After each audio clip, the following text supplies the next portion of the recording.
El gran jubileo del año 2000, Roma, Basílica de San Pablo Extramuros, apertura de la Puerta Santa. Unidos en la oración, sostenidos por la fuerza del encuentro, el Papa de Roma, Juan Pablo II, el metropolita ortodoxo Atanasio, el arzobispo anglicano George Carey, abren a 6 manos la que será definida como la puerta del ecumenismo. Es el signo tangible de un camino ecuménico iniciado muchos años antes. El camino ecuménico parte de 2 eventos históricos: el Concilio Ecuménico Vaticano II y el extraordinario encuentro en Tierra Santa entre el Papa Pablo VI y el Patriarca de Constantinopla, Atenágoras I. 11 de octubre de 1962 es el viento del concilio, el concilio del Papa Juan. 2.778 los participantes. Han sido invitados y asisten a los trabajos ortodoxos, luteranos, anglicanos, evangélicos, cuáqueros, metodistas, incluso 2 observadores de la Iglesia de Moscú. Es el primer encuentro desde los siglos de los cismas. La Basílica de San Pedro no había acogido nunca algo similar. Es el signo tangible de una iglesia que quiere realmente superar las antiguas hostilidades, divisiones e incomprensiones. Dice el Papa Juan: nuestra mirada a veces buscaba a tantos hijos y hermanos. Al ver a vuestro grupo, vuestras personas, vuestra presencia fue para mí motivo de consuelo.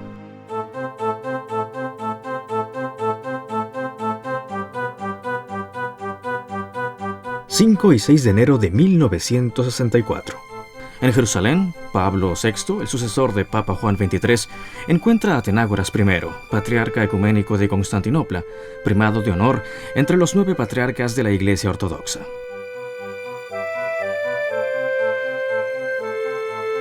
Se reanuda una relación después de casi 1000 años. Es también el inicio de un diálogo con 450 millones de hermanos separados.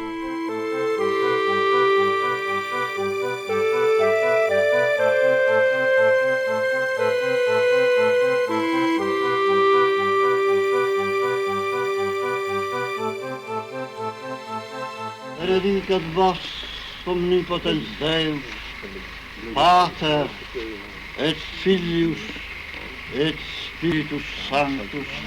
Amén. Emoción, conmoción, esperanza, agradecimiento y oración caracterizan este encuentro, y sobre todo se puede constatar la conciencia de construir un evento histórico. Y juntos, un punto de no retorno en el camino del diálogo para tantos hermanos en Cristo.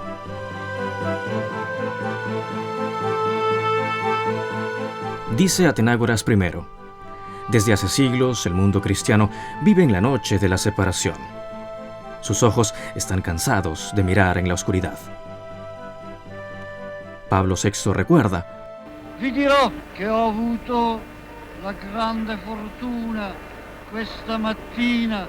Os diré que esta mañana he tenido la gran suerte de abrazar, después de siglos, al Patriarca Ecuménico de Constantinopla y de intercambiar con él palabras de paz, de fraternidad, de deseo de unidad, de concordia y de honor a Cristo y de servicio a la humanidad.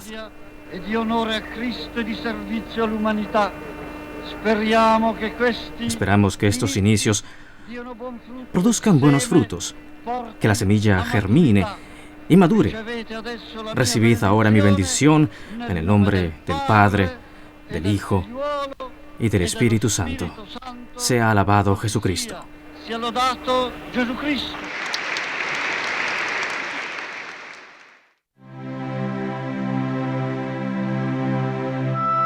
El primer signo fundamental e imprescindible de estos tiempos es el decreto conciliar Unitatis Redintegratio. Es promulgado el 21 de noviembre de 1964 con 2.137 placet y solo 11 non placet. De hecho, es el acto oficial con el que inicia el compromiso ecuménico de la Iglesia Católica, la cual abandona su tradicional postura de espera del retorno de los no católicos a su seno y declara que se compromete a la restauración de la unidad entre todos los cristianos. No solo, el decreto Unitatis Redintegratio sostiene: los que creen en Cristo y recibieron debidamente el bautismo están en una cierta comunión con la Iglesia Católica, aunque imperfecta. Los católicos, además, deben saber reconocer y apreciar los valores auténticamente cristianos presentes en las otras iglesias. En Unitatis Redintegratio se reconoce oficialmente por primera vez la validez del movimiento ecuménico ya existente fuera de la Iglesia Católica. Considera también el ecumenismo como el fruto de una verdadera conversión de la Iglesia y pide el compromiso de los católicos mediante el estudio, la información y la oración para crecer en el conocimiento de los no católicos. En el decreto se reconoce además que las separaciones y algunas divisiones se realizaron no sin culpa de ambas partes. El mismo Pablo VI dice: si en algo somos culpables de esta separación, pedimos humildemente perdón a Dios. Este es el punto de partida del largo, difícil e irrenunciable camino del ecumenismo. Pocos meses después de ese histórico documento, del 25 al 27 de agosto de 1965, se inaugura el diálogo teológico entre la Iglesia Católica y la Federación Luterana Mundial, con un encuentro del grupo mixto en Estrasburgo. No cabe duda, el proceso de conocimiento mutuo ha iniciado. Teólogos, religiosos, hombres de cultura abandonan desconfianzas y sospechas y se dirigen por el camino del diálogo y de una experiencia común de fe y de oración. Oscar Cullmann, pastor reformado francés, profesor en la Universidad de Basilea y en la Sorbona, es uno de ellos.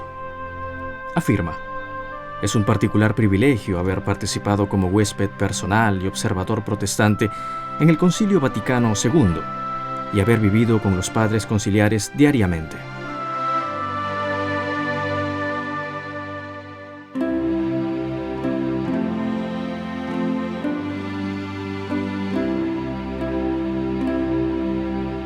TC, aquella pequeña primavera, como solía definirla Juan XXIII, se caracteriza desde sus orígenes por la dimensión ecuménica. Roger Schütz, de origen suizo, nace en una familia protestante. En 1940 funda la comunidad de TC, un pueblo pequeño que se encuentra entre Citeaux y Cluny. En TC, hombres y mujeres de distintas lenguas, razas, culturas, confesiones cristianas buscan juntos a Dios, experimentan la fuerza sanadora de la reconciliación, advierten la urgente necesidad de servir a los más pobres y marginados. Hoy, la comunidad de TC está formada por un centenar de hermanos de 26 nacionalidades diversas. Cada semana se tienen encuentros a los que asisten entre 500 y 6.000 participantes que provienen de hasta 70 países diversos. El 7 de diciembre de 1965, en la vigilia de la clausura solemne del concilio, otro acto histórico: la abolición de las excomuniones recíprocas entre la Iglesia de Roma y la Iglesia de Constantinopla, que se encuentran en el origen del dramático cisma de 1054. La declaración solemne de Pablo VI y de Atenágoras I es leída pública y simultáneamente en Roma y en Estambul. Pablo VI y Atenágoras I declaran conjuntamente: les sentences d'excommunication qui les ont suivies et dont le souvenir opère. Queremos borrar del recuerdo de la Iglesia aquella sentencia de excomunión de 1054, cuyo recuerdo ha sido un obstáculo para nuestro acercamiento, y enterrada y anulada, relegarla al olvido.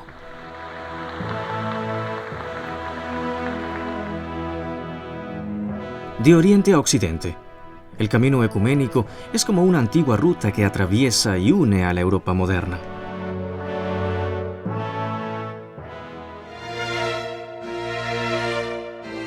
Pocos meses transcurren Otro evento histórico. El 23 y 24 de marzo de 1966, Michael Ramsey, arzobispo de Canterbury, primado de la Iglesia de Inglaterra y presidente de la Comunión Anglicana, está en Roma. Es la primera visita oficial y marca el inicio del diálogo teológico y de la colaboración entre las dos iglesias. Pablo VI acoge al insigne huésped con estas palabras: vuestros pasos no llegan a una casa extraña. Llegáis a una casa que, con razón, puede declararse también vuestra. Nos alegramos de abriros nuestras puertas y con ellas nuestro corazón. Al concluir la oración en la Basílica de San Pablo, se lee una declaración común. A la salida, un gesto imprevisto, espontáneo, de extraordinario valor simbólico. Pablo VI se quita el anillo y lo pone, él mismo, en el dedo del arzobispo Ramsey, como señal de estima y de amistad, casi como una prenda de fraternidad reencontrada. Así como imprevisto y espontáneo había sido el día anterior el gesto del primado de arrodillarse delante del Papa durante la audiencia privada. El don del anillo de Pablo VI será recordado por el arzobispo George Carey durante la audiencia con Juan Pablo II el 21 de junio del año 2002. El camino ecuménico prosigue con momentos más comunes, como el encuentro entre una comisión del Consejo Mundial de Iglesias, que reúne 342 iglesias y comunidades eclesiales, y el Centro Unité Chrétienne de Lyon. El objetivo es preparar la semana de oración por la unidad de los cristianos. O la primera cita en Aricha entre la Iglesia Católica y el Consejo Metodista Mundial. Luego, para sistematizar y encauzar las experiencias adquiridas el 14 de mayo de 1967, el Secretariado para la Unidad de los Cristianos publica la primera parte del Directorio Ecuménico. Responsable del secretariado es el padre jesuita cardenal Agustín Bea. El Secretariado para la Unidad de los Cristianos había sido instituido por Juan XXIII en 1960 y en 1988 se transformará en el Pontificio Consejo para la Promoción de la Unidad de los Cristianos. Hasta el día de hoy, trabaja para desarrollar una actividad permanente de conocimiento, diálogo e intercambio. El Directorio Ecuménico reconoce, entre otras cosas, la plena validez del bautismo, conferido en las otras iglesias y comunidades eclesiales. Recomienda la oración común y permite a los católicos que no tengan la posibilidad de hacerlo en su propia comunidad, escuchar la misa y recibir la Eucaristía en una iglesia ortodoxa, confesarse con un sacerdote ortodoxo, compartir lugares de culto con sacerdotes, ministros y comunidades que no están en comunión plena con la Iglesia Católica y que se encuentran necesitados.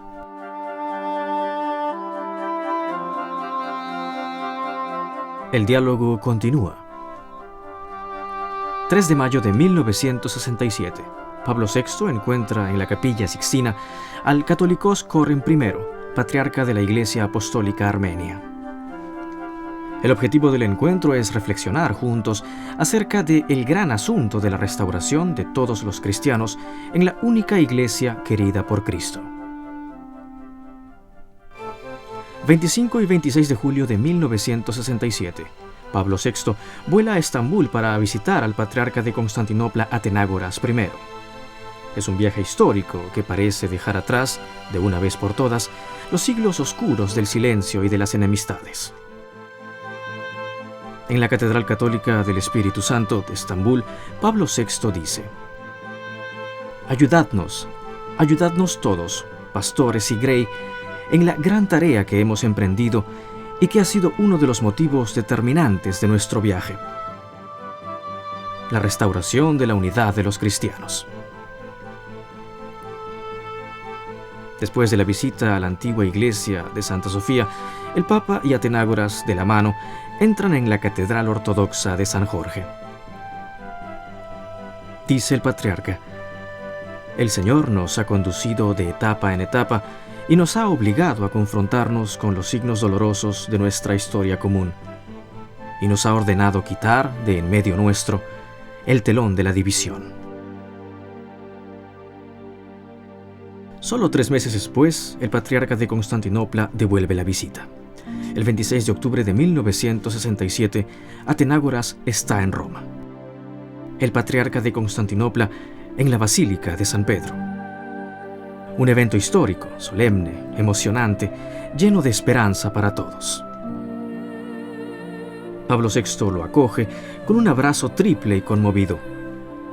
El patriarca lo llama afectuosamente Megalocardos, o sea, el que tiene un gran corazón, y proclama: el hecho de que hayamos salido de nuestro aislamiento y de nuestra suficiencia para buscar el terreno sólido sobre el que ha sido fundada la Iglesia indivisa nos ha revelado esta verdad.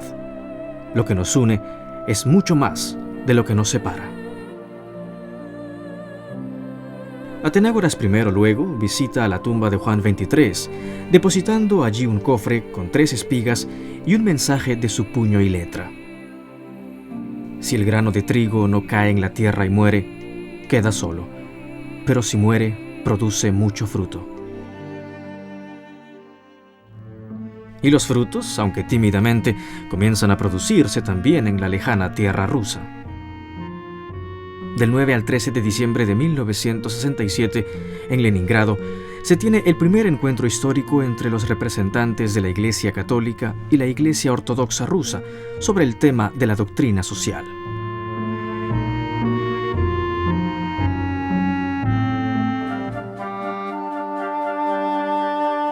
Julio de 1968, otra primera vez.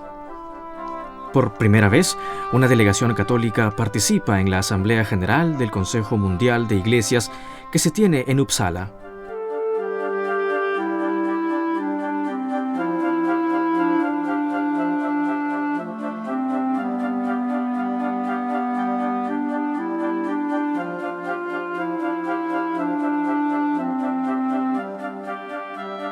Participan 704 delegados de 235 iglesias y comunidades eclesiales. Forman parte de la delegación enviada por el Papa Montini, Monseñor Willebrands y el padre Roberto Tucci, quienes participan como observadores. La intervención del padre Tucci es muy esperada. Por primera vez toma la palabra un miembro de la Iglesia Católica. En esta asamblea se oficializa la participación de 9 teólogos en representación de la Iglesia Católica. Entre los relatores está prevista también una intervención acerca de los problemas sociales de la Iglesia y el racismo por parte de Martin Luther King. Pero 3 meses antes de la inauguración de la asamblea, el reverendo bautista Martin Luther King fue asesinado en Memphis. Su sueño se destruyó el 4 de abril de 1968.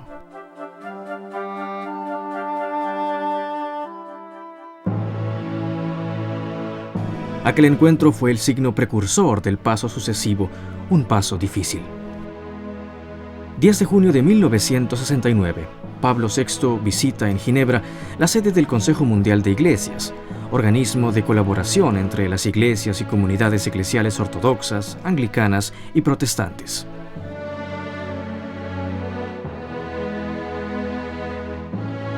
Pablo VI se presenta usando una expresión fuerte. Aquí estoy entre vosotros, mi nombre es Pedro. Nous voici donc parmi vous. Notre nom est Pierre. Esta afirmación produce un hielo en la asamblea. A algunos les parece un improviso retroceso en el camino ecuménico. En verdad, con realismo y clarividencia, el Papa Montini expresaba públicamente y de modo explícito la conciencia de que aquel ministerio que representa constituye uno de los mayores obstáculos en el camino hacia la unidad visible entre las iglesias. El Papa Montini había escrito: el primado se ofrece, en su plena afirmación, no como dominio orgulloso, sino como condición de servicio a la unidad.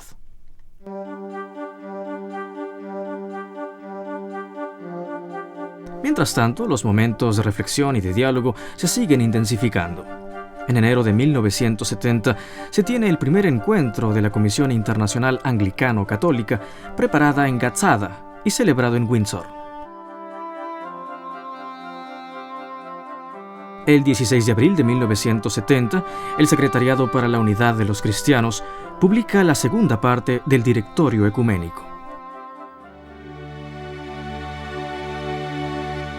El 9 de mayo de 1970 llega a Roma el Catholicos de todos los armenios, Vazquén I.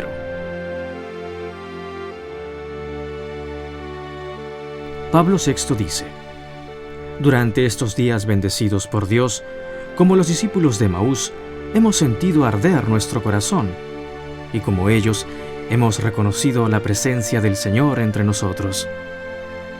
En su nombre y por servir a su iglesia, nos hemos encontrado.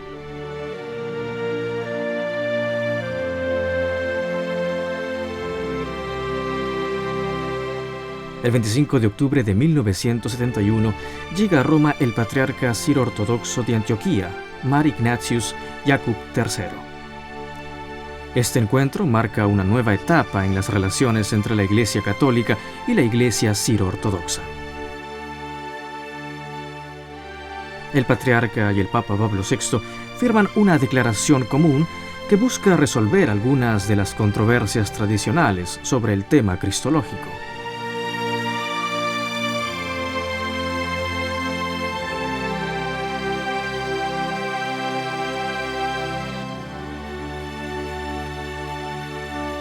El 10 de mayo de 1973, Pablo VI firma con Shenouda III, Papa de Alejandría y Patriarca de la sede de San Marcos, Iglesia Copto-Ortodoxa de Egipto, una declaración histórica, profundizando así el diálogo con la gran familia de las iglesias ortodoxas orientales, testigos de la fe cristiana en situaciones frecuentemente hostiles y trágicas.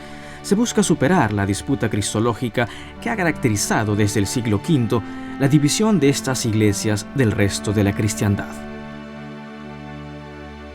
27 años después, con ocasión del gran jubileo del año 2000, del 24 al 26 de febrero, Juan Pablo II va a El Cairo, donde encuentra al Papa Shenouda. Es una visita que refuerza la esperanza y el diálogo.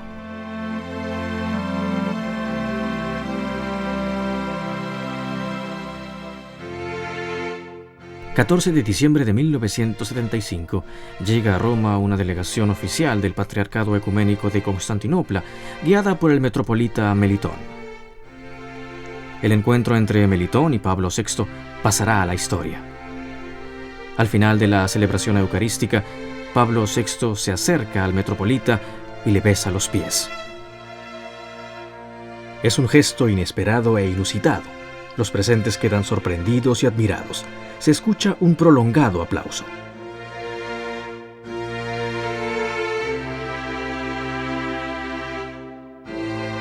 Una vez más, de oriente a occidente, otro encuentro en el camino ecuménico.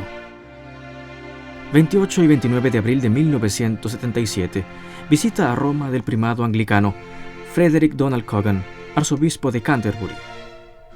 Particularmente cordial el coloquio con Pablo VI.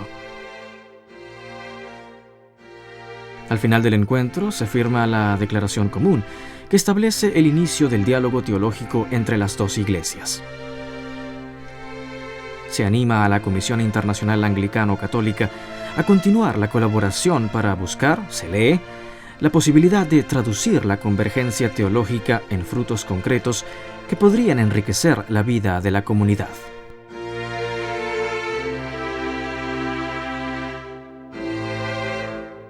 El 29 de junio de 1978, la segunda visita a Roma del metropolita Melitón, con ocasión de la fiesta de San Pedro y San Pablo.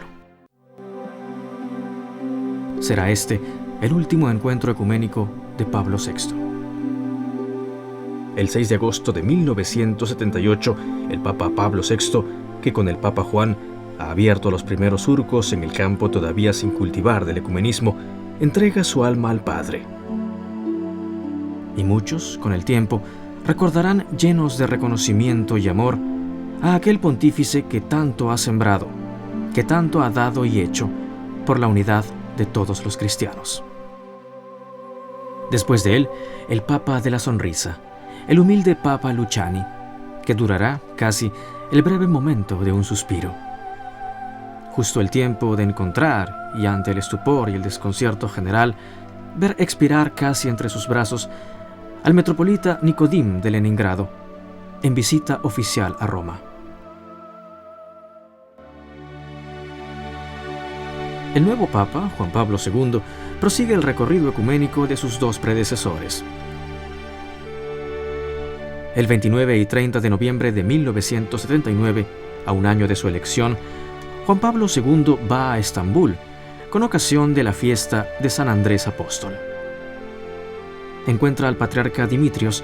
Juntos deciden iniciar un diálogo teológico entre las dos iglesias, instituyéndose así la Comisión Mixta Internacional de Diálogo Teológico entre la Iglesia Católica y la Iglesia Ortodoxa en su conjunto. La primera sesión de esta comisión se tiene oficialmente el 29 de mayo de 1980, en Patmos, Grecia. Luego, un evento que muchos consideran histórico en el camino del ecumenismo. Por primera vez, el obispo de Roma pisa el suelo de Inglaterra. El 28 y 29 de mayo de 1982, Juan Pablo II visita al arzobispo de Canterbury. Junto al arzobispo Ramsay, entra solemnemente en la catedral de Canterbury para presidir una celebración ecuménica. Dice el Papa: que el diálogo que hemos iniciado pueda conducirnos al día de la restauración plena de la unidad en la fe y en el amor.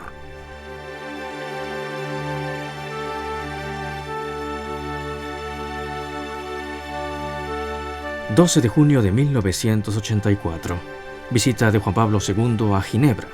Dice: el simple hecho de mi presencia entre vosotros, como obispo de Roma, en visita fraternal a la sede del Consejo Mundial de las Iglesias, es un signo de esta voluntad de la Iglesia Católica a favor de la unidad y de la búsqueda de la plena unidad de los cristianos.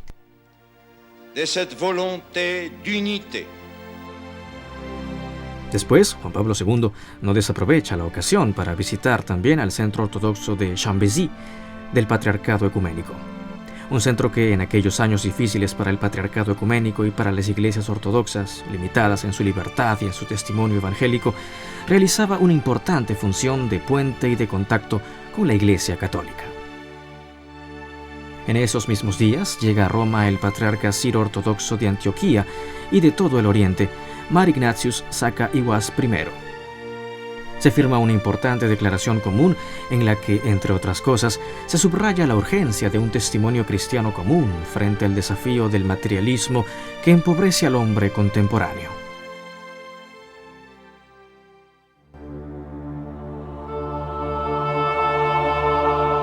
Luego, un encuentro extraordinario, un evento por entonces único, que representa no solo una etapa fundamental en el camino ecuménico, sino un verdadero evento en la historia de finales de siglo.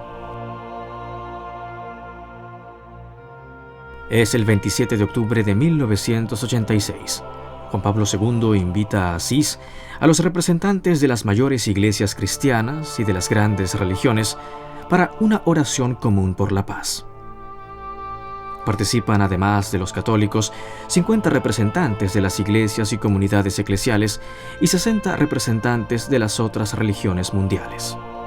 Es el primer encuentro de oración de tan amplio alcance, tanto por el número como por la variedad de los delegados.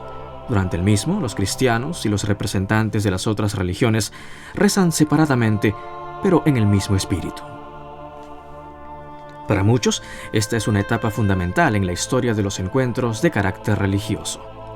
Porque en Asís se pasa de un nivel de relaciones múltiples al primado de la oración, a la dimensión más íntima y fundante de toda experiencia religiosa.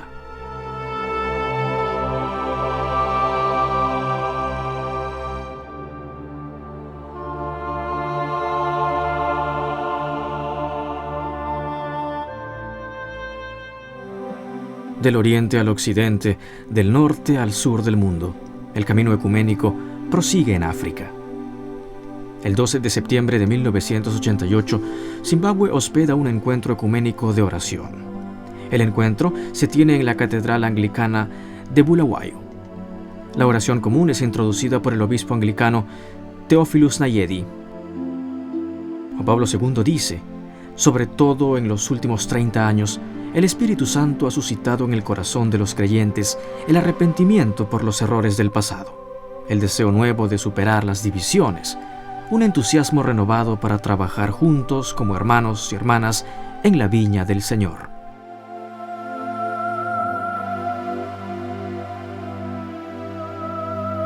El camino se reanuda en mayo de 1989. En Basilea se tiene la primera Asamblea Ecuménica Europea entre el Consejo de las Conferencias Episcopales de Europa y el Consejo de Iglesias Europeas acerca del tema Justicia, Paz y Salvaguardia de la Creación. El encuentro se realiza pocos meses antes de la caída del Muro de Berlín. Para muchos observadores, esta Asamblea Ecuménica Europea asume un valor simbólico, casi profético. Después de un camino difícil, los dos organismos firmarán en Estrasburgo, el 22 de abril del año 2001, la Carta Ecuménica que contiene las líneas guía para el crecimiento de la colaboración entre las iglesias de Europa.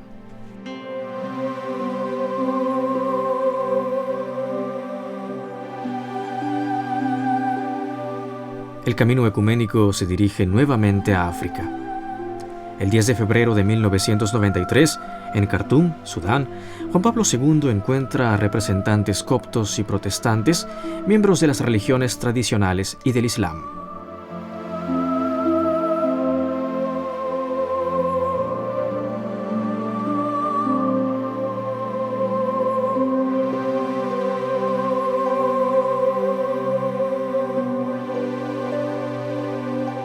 Luego, otra etapa histórica. El 20 de mayo de 1995, Juan Pablo II firma la encíclica Ut Unum Sint, la primera encíclica sobre el ecumenismo. El Papa hace plenamente suyo el espíritu ecuménico que había guiado a Juan XXIII y a Pablo VI. Este espíritu se puede expresar en la actividad de buscar lo que nos une en vez de lo que nos divide. Juan Pablo II recuerda con fuerza que la Iglesia se ha comprometido de modo irreversible a recorrer el camino de la acción ecuménica. Por último, Juan Pablo II, como lo hizo en su momento Pablo VI, reconoce que el ministerio del obispo de Roma, el signo visible y la garantía de la unidad, constituye una dificultad para la mayoría de los demás cristianos. Por tanto, la encíclica concluye exhortando a los pastores y teólogos de nuestras iglesias para que busquemos, por supuesto, juntos, las formas con las que este ministerio pueda realizar un servicio de fe y de amor reconocido por unos y otros.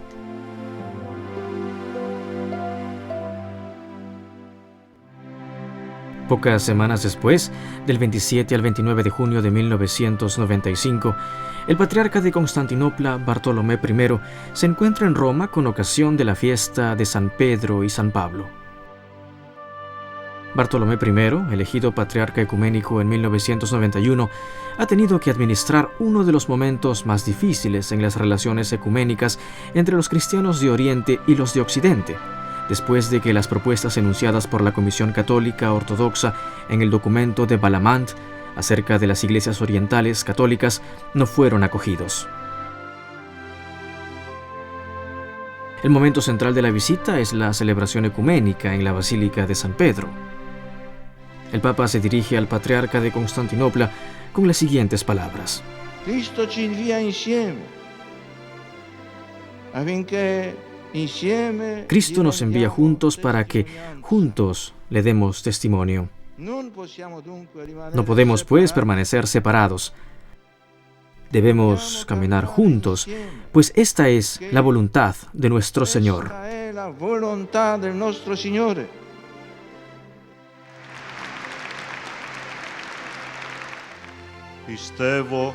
Al final de su homilía, el Papa, junto con el patriarca, reza en griego la profesión de fe. Ορατώνται πάντων και οράτων, και εις ένα Κύριον Ιησούν Χριστόν, τον Υιόν του Θεού τον μονογενή, τον εκ του Πατρός γεννηθέντα προπάντων των αιώνων. Φως εκ φωτός, Θεόν αληθινών εκ Θεού αληθινού, γεννηθέντα ου ποιηθέντα, ομοούσιον το Πατρί, διού τα πάντα εγένετον. Luego, el patriarca, dirigiéndose a los fieles, les exhorta de la siguiente manera: Abbiate coraggio. Dio ama il mondo. Sed fuertes, Dios ama el mundo, ama al hombre, ama la vida. Amiamoci anche noi. Amémonos unos a otros en la verdad, y el Dios del amor, de la paz y de la unidad estará siempre con nosotros. E dell'unità sarà sempre con noi. Amen.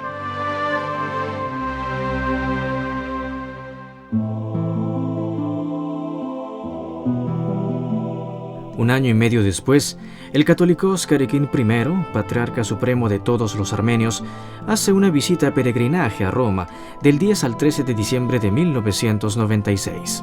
El Papa dice: «Hoy acojo a un hermano que encuentro en la caridad y en el gozo». Al final de la visita, se firma una declaración común sobre las antiguas enemistades. Juan Pablo II y Carequín I, se lee, declaran humildemente delante de Dios su dolor por estas controversias y desacuerdos, con la determinación de extirpar de la mente y de la memoria de sus iglesias la amargura, las recíprocas recriminaciones y hasta el odio que se han manifestado en el pasado.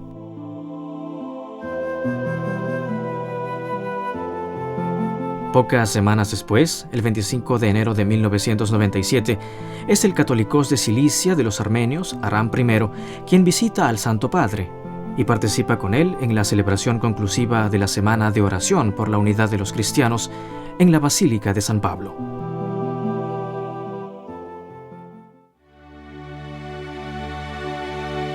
El recorrido ecuménico reanuda su camino. El 9 de mayo de 1999, Juan Pablo II vuela a Bucarest, en Rumanía. Es el primer viaje a un país de mayoría ortodoxa. El camino había sido preparado un año antes por medio del encuentro ecuménico Hombres y Religiones, una iniciativa de la comunidad de San Egidio. Lo acoge el patriarca ortodoxo de Bucarest, Teoctist. Después de casi 1000 años, ha caído un muro. Después de un largo invierno de sufrimiento, dice el pontífice, podemos darnos el abrazo de paz. El encuentro ha emocionado fuertemente y conmovido a los centenares de miles de fieles presentes hasta el punto de invocar con grito unánime y apasionado: Unitate, unitate.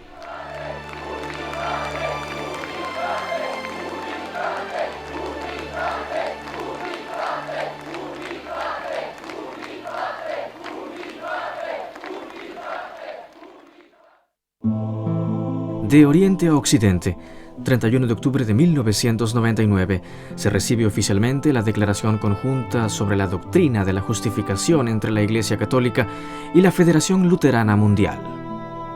La declaración es firmada en Augsburgo por el cardenal Cassidy y el obispo Krause, respectivamente presidentes del Pontificio Consejo para la Promoción de la Unidad de los Cristianos y de la Federación Luterana Mundial.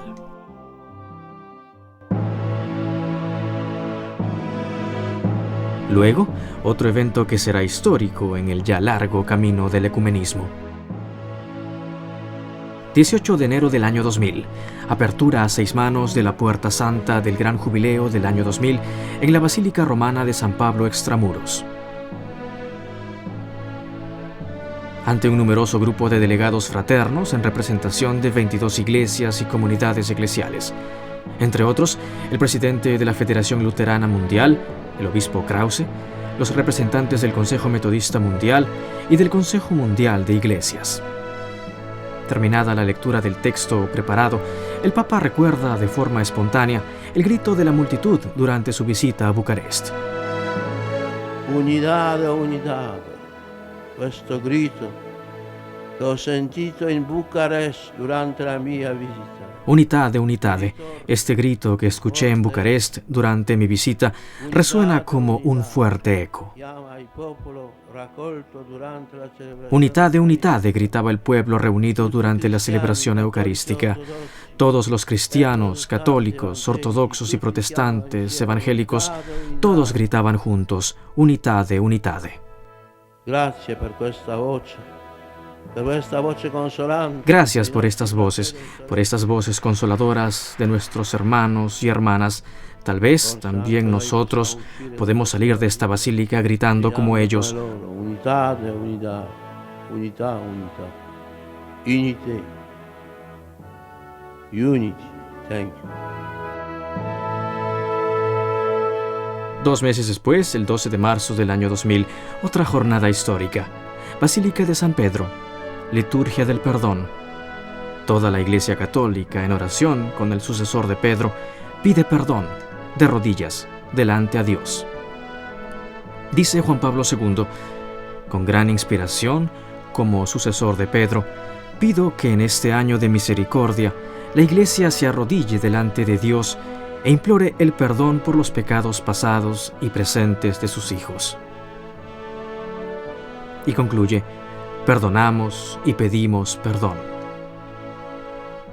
Entre los pecados por los que se ha pedido perdón figuran los que han perjudicado la unidad del cuerpo de Cristo, minando la unidad de los cristianos.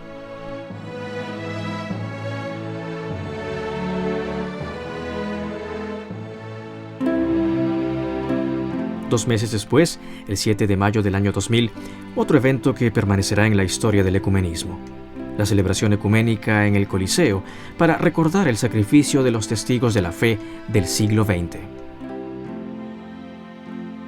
Dice Juan Pablo II, en nuestro siglo han vuelto los mártires.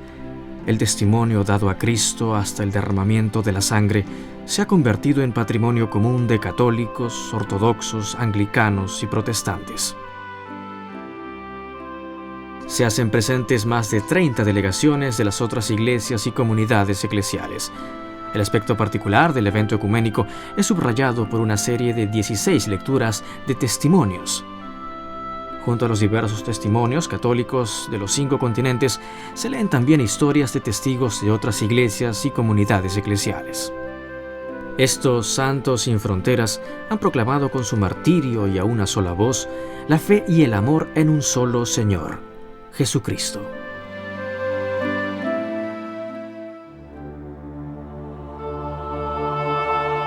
Para Juan Pablo II, el esperado peregrinaje a Tierra Santa en el mes de marzo, siguiendo las huellas de Jesús y también de su predecesor Pablo VI, es un momento culminante del gran jubileo. Este peregrinaje se concluye con la visita a la basílica que los occidentales llaman del Santo Sepulcro y los orientales Anástasis, el lugar de la muerte y la resurrección de Jesús, custodiado desde hace siglos y no sin tensiones por cristianos de las diversas confesiones.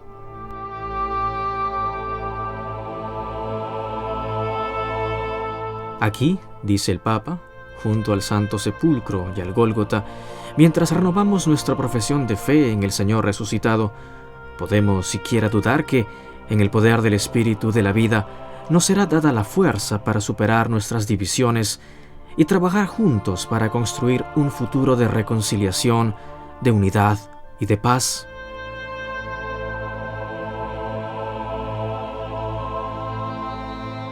Un año después, en mayo del año 2001, Juan Pablo II completa su peregrinaje a los lugares de la historia de la salvación, siguiendo las huellas de San Pablo.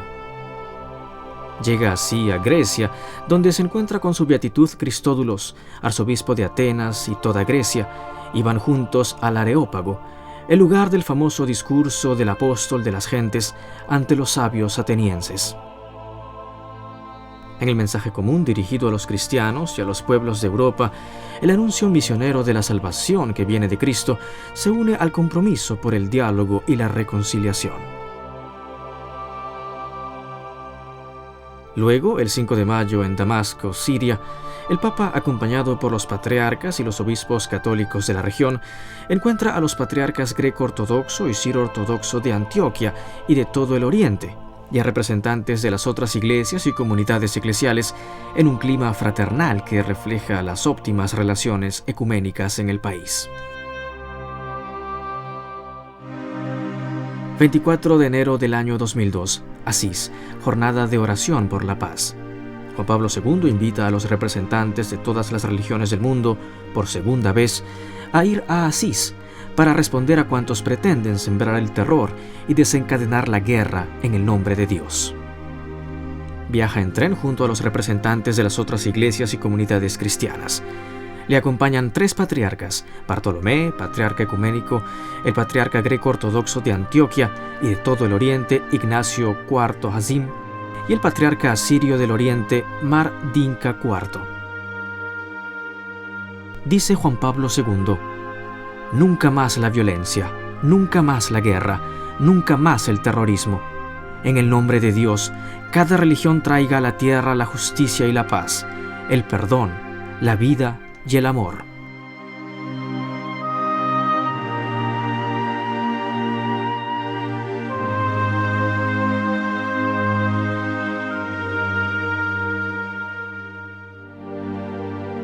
El camino ecuménico prosigue. 23 a 25 de mayo del año 2002, Juan Pablo II vuela a Bulgaria y encuentra al patriarca Maxim. En el discurso que dirige al patriarca y a los miembros del Santo Sínodo reunidos en el Palacio Patriarcal de Sofía, el Papa recuerda. La misión del obispo de Roma se dirige particularmente a recordar la exigencia de la plena comunión de los discípulos de Cristo. El viaje se concluye con la visita al monasterio de Rila, el más conocido y venerado de Bulgaria, declarado por la UNESCO Patrimonio de la Humanidad. Juan Pablo II es recibido por el anciano igúmeno Joan. Joan había conocido a Karol Wojtyła durante el concilio, en el que participó como observador. El igúmeno Joan, el amigo desde el tiempo del concilio, esperaba a Juan Pablo II con gran emoción a la entrada de la iglesia de la Natividad.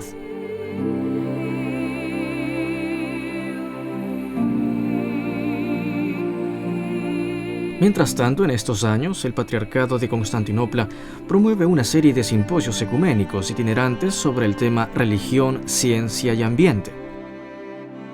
Durante el cuarto de estos simposios, dedicado al mar Adriático, el 9 de junio del año 2002, el patriarca Bartolomé llega a Ravenna. Allí tiene la alegría de celebrar la solemne liturgia en la iglesia de San Polinar en clase, recordando que la basílica fue edificada en tiempos de la Iglesia Unida. Al día siguiente, el patriarca está en Venecia. Allí, en la sala de los escrutinios del Palacio Ducal, firma una declaración sobre la responsabilidad de los cristianos en la salvaguardia de la creación. Juan Pablo II también firma el acuerdo, en el mismo momento en Roma, en conexión directa televisiva que se realiza para esta ocasión. Una vez más, de Oriente a Occidente. El 27 de febrero del año 2003, el nuevo primado anglicano, el teólogo y poeta Rowan Williams, es entronizado solemnemente en la Catedral de Canterbury, ante la presencia de numerosos representantes de las otras confesiones cristianas. El cardenal Casper representa al Santo Padre en la ceremonia. El juramento se realiza sobre el libro de los Evangelios que el Papa Gregorio Magno dio a San Agustín al enviarlo en misión a Inglaterra. El 4 de octubre, el primado está en Roma para visitar a Juan Pablo II. Un momento significativo de fraternidad en un periodo en que la comunión anglicana afronta serias tensiones.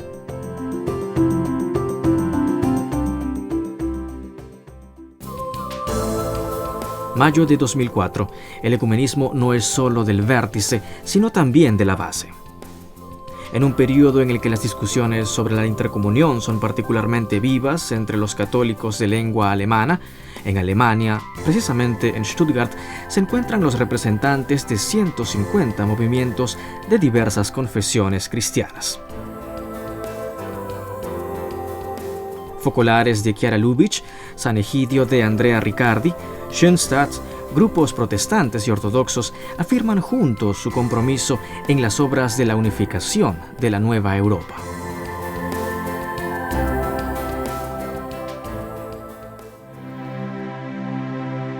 Y luego, de nuevo, de Occidente a Oriente. Después de un periodo de dificultades en las relaciones entre la Iglesia Católica y la Iglesia Ortodoxa rusa, se despeja el panorama. El signo es el regreso a Rusia del ícono de la Madre de Dios de Kazán. El 28 de agosto del año 2004, en Moscú, se tiene la ceremonia de entrega de la imagen sagrada. Ese día, en el calendario ortodoxo, se celebra la fiesta de la Dormición de María.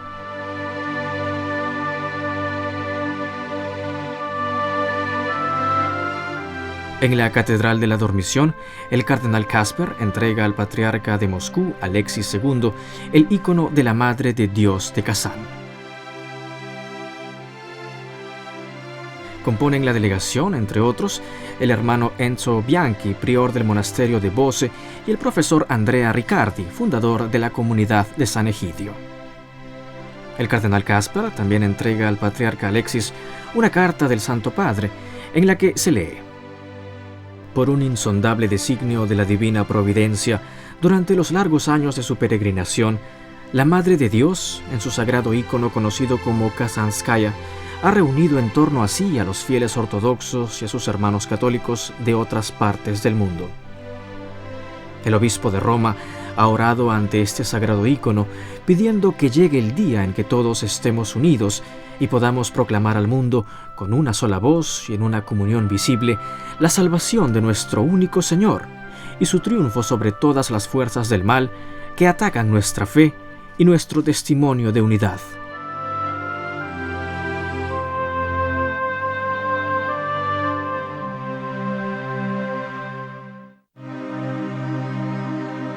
Y por el momento hemos llegado a la última etapa de nuestro camino ecuménico. 27 de noviembre del año 2004, solemne celebración ecuménica en la Basílica de San Pedro, presidida por Juan Pablo II junto con el patriarca ecuménico Bartolomé I, para la entrega de las reliquias de San Gregorio de Nacianzo y San Juan Crisóstomo, obispos y doctores de la Iglesia. Bartolomé lo define como un gesto fraterno de la Iglesia Católica, con el que se demuestra, agrega, que en la Iglesia de Cristo no existen problemas insolubles.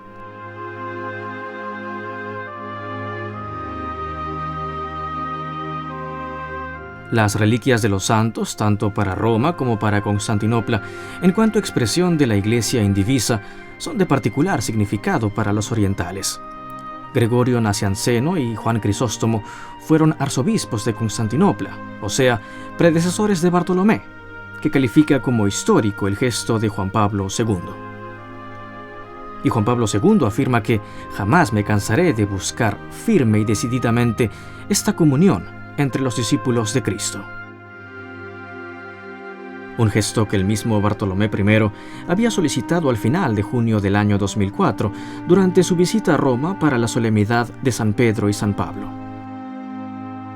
En aquella ocasión, el patriarca de Constantinopla había tenido también la alegría de inaugurar, con una solemne liturgia, el uso de la iglesia de San Teodoro en el Palatino, un antiguo templo edificado en tiempos de la Iglesia indivisa, que fue confiado establemente a la comunidad greco-ortodoxa de Roma para sus celebraciones litúrgicas y pastorales.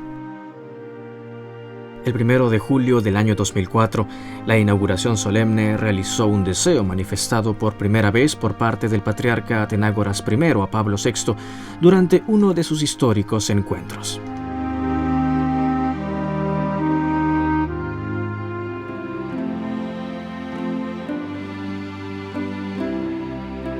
Llegamos, pues, al final de nuestro viaje. Sabemos que esta es solo la etapa más reciente. Es el puerto momentáneo del largo camino ecuménico que zarpó aquel 21 de noviembre de 1964 con la promulgación del decreto Unitatis Redintegratio, y que se ha convertido con el tiempo en la vía maestra hacia la unidad de todos los hermanos en el nombre de Cristo. La unidad por la que Cristo mismo oró. No ruego solo por estos, sino también por aquellos que por medio de su palabra creerán en mí, para que todos sean uno, como tú, Padre, en mí y yo en ti. Que ellos también sean uno en nosotros, para que el mundo crea que tú me has enviado.